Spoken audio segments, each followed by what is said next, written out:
سبحان الذي أسرى بعبده ليلا من المسجد الحرام إلى المسجد الأقصى الذي باركنا حوله لنريه من آياتنا إنه هو السميع البصير صدق الله العظيم.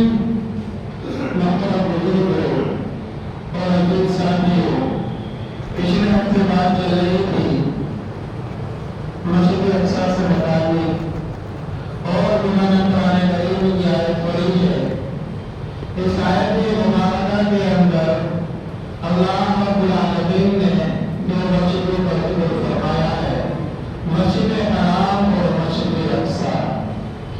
اللہ رب العالمین نے مسلمانوں کو تین مرکز دیے ہیں. ایک مرکز مکہ المکرمہ میں ہے، اس کا نام بیت اللہ شریف ہے.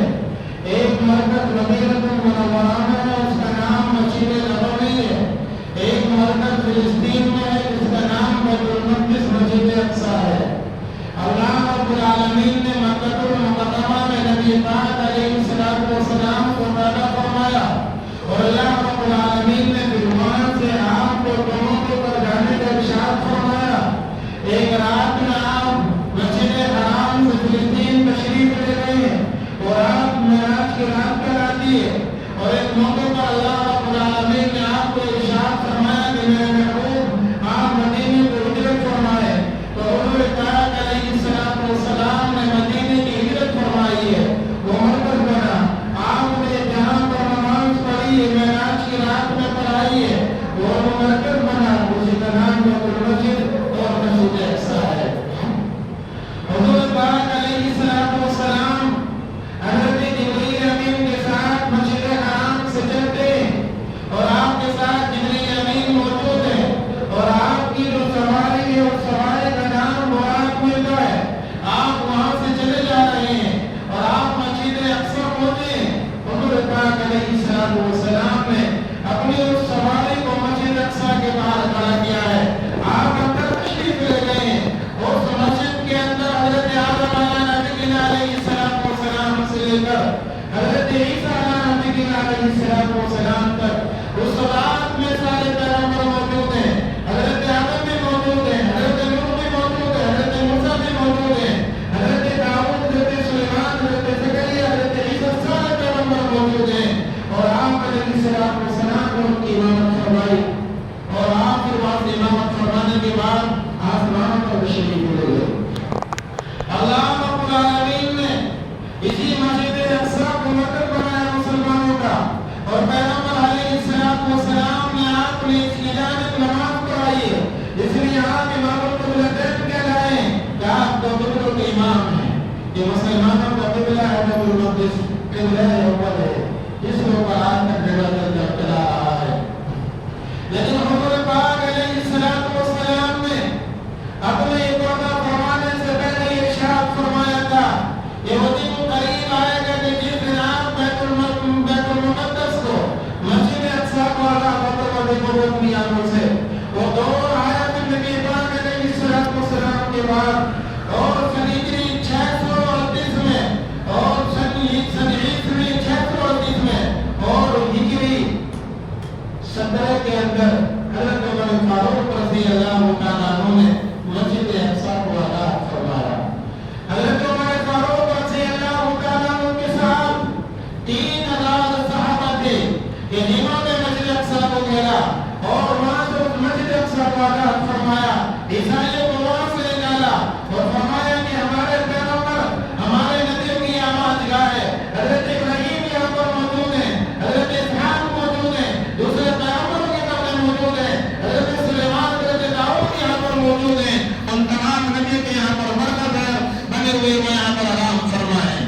اور اس لیے بھی کہ پیغمبر علیہ السلام کو جو رقم ملا ہے امام الانبیاء کا کہ آپ نے سارے نبیوں کی امامت فرمائی ہے اور معراج کی رات میں آپ نے امامت فرمائی ہے. اس روز آپ امام الانبیاء بنے ہیں، سید المرسلین بنے ہیں کہ آپ نے 1,00,000 کی زبان نبیوں کی امامت اور رسولوں کی امامت فرمائی ہے.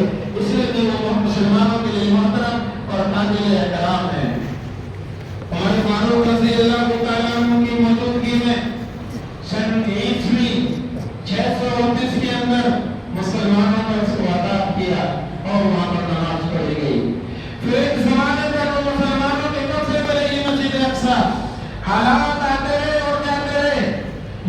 زمانہ پھر آیا کہ 1099 میں سارے عیسائی باہر نکل کر آئے اور میں عیسائیوں نے اپنے گرجے گھروں سے باہر نکل کر یہ اعلان کرنا شروع کیا کہ حضرت مریم یہاں پر پیدا ہوئی ہے، حضرت عیسیٰ یہاں پر پیدا ہوئے ہیں، یہ جگہ ہماری ہے، میرے نہیں ہے۔ مسلمان حکمرانوں میں اختلاف شروع ہوا اور اتحاد نہیں رہا۔ انتشار کی بنیاد پر پھر وہ مسجد اقصیٰ 1099 میں عیسائیوں کے قبضے میں چلے گئی اور عیسائی وہاں پر پہنچ گئے، مسلمانوں سے پھر چلی گئی، مسلمانوں کی یہ بدنصیبی بھی ہوئی۔ پھر ایک زمانے تک ان کے قبضے میں رہی، لیکن پھر ایسے جو جیالے اور امت کے اندر ایسے نیک لوگ پیدا ہوئے کہ اللہ رب العالمین نے پھر اس کو فتح کیا۔ حضرت امام الدین سندھی پیدا ہوئے، ان کے بیٹے الدین محمود سندھی پیدا ہوئے، ان کے سالار قافلہ صلاح الدین ایوبی پیدا ہوئے۔ انہوں نے محنت کی اور محنتوں کے نتیجے میں پھر ایک دن وہ دیکھنے کو ملا کہ وہاں پر مسجد اقصیٰ کے اندر نماز پڑھی گئی۔ ان سالاروں پہ حضرت امام الدین سندھی کو اللہ کو پیارا ہو گئے، لیکن ان کے بیٹے اور صلاح الدین ایوبی کے زمانے میں یہ معاملہ پیش آیا۔ لیکن جب یہ معاملہ پیش آتا ہے کہ دیکھنے کو مل رہے ہیں کہ کیسے حالات بنے ہوئے ہیں، حضور پاک علیہ السلام کو اللہ رب العالمین چاہتے تو مسجد حرام سے آسمانوں پر بنا سکتے تھے معراج کی رات میں، لیکن اللہ رب العالمین نے مکہ المکرمہ سے سفر کرایا پہلے فلسطین کا اور اس کے بعد پھر آسمانوں کا سفر کرایا ہے، وہاں سے وہاں پہنچایا اور وہاں سے وہاں پر پہنچایا۔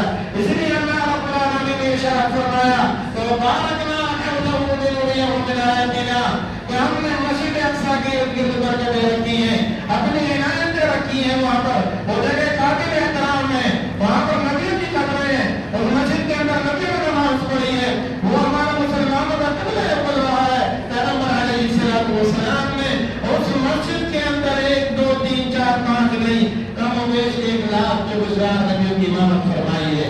آپ وہاں پر امام الانبیاء بنے ہیں، آپ وہاں پر سید المرسلین کا لقب ملا ہے، اس لیے کہ وہ قابل احترام ہے مسلمانوں کے لیے مسجد اقصیٰ۔ اور حضور پاک علیہ السلام نے اس کی بشارت دی تھی اور صلاح الدین ایوبی کے زمانے میں امام نے پیش آیا کہ مسجد اقصیٰ آزاد ہوئی اور اس کے اندر نماز پڑھی گئی۔ امام الدین سنگی نے اپنی زندگی میں ایک بڑا شاندار منبر بنوایا تھا، ان کو زمرد اور یاقوت اور لؤلؤ اور مرجان سے اس کو سجایا تھا کہ ایک دن مجھے وہ خبر ملے گی کہ مسجد اقصیٰ آزاد ہو گئی ہے، اس ممبر کو مسجد اقصیٰ میں رکھا جائے گا اور میں مسجد اقصیٰ میں اس ممبر پر کھڑے ہو کر مسلمانوں کو خطبہ دوں گا۔ لیکن وہ دن نہیں آیا تھا کہ امام الدین سنگی اللہ کو پیارے ہو گئے تھے، ان کے صاحبزادے الدین محمود سنگی اور صلاح الدین ایوبی کو ایک دن دیکھنے کو ملا تھا۔ کتنا ظلم ہوا ہے وہاں پر اور آئے دن ہوتا رہتا ہے۔ مسلمانوں کا کوئی عقیدہ ہے کہ ہماری سارے نبی قابل احترام ہے، سارے رسول قابل احترام ہے، ہم کسی پیغمبر کی توہین نہیں کرتے، لیکن عیسائی اور یہودی ایسے ہیں کہ وہ ایک پیغمبر کو مانتے ہیں، باقی سارے پیغمبروں کی توہین اور انکار کرتے ہیں۔ نبی پاک علیہ السلام نے ارشاد فرمایا تھا اگر میرے زمانے میں کوئی بھی آ جائے، کوئی پیغمبر آ جائے، ان کو میرے اوپر ایمان لائے بغیر چارہ نہیں ہے۔ حضرت عیسیٰ نبی علیہ السلام تشریف لائے گے آخری زمانے میں اور آخری زمانے میں تشریف لانے کے بعد کوئی نئی شریعت لے کر نہیں آئیں گے، بلکہ اسی شریعت کی تبلیغ کریں گے اور اسی شریعت کے احکام پر حکموں پر عمل کریں گے اور اسی شریعت کے مطابق زندگی گزاریں گے۔ سیدنا عیسیٰ علیہ السلام پھر وہیں پر گنبد جبران میں قبر کی جگہ باقی ہے، وہیں پر دفن ہوں گے سیدنا عیسیٰ علیہ السلام۔ عیسائی سارے پیغمبروں کی توہین کرتے ہیں، عیسیٰ علیہ السلام کو مانتے ہیں۔ یہودی بھی سارے پیغمبروں کی توہین انکار کرتے ہیں، اپنے پیغمبر کو مانتے ہیں۔ ان کی کتابوں میں جو باتیں موجود ہیں توریت کے اندر، انجیل کے اندر، ان باتوں کو بھی انکار کرتے ہیں اور صحیح طریقے سے وہ باتیں بھی موجود نہیں ہیں۔ انہوں نے اپنی مرضی کے مطابق ان آسمانی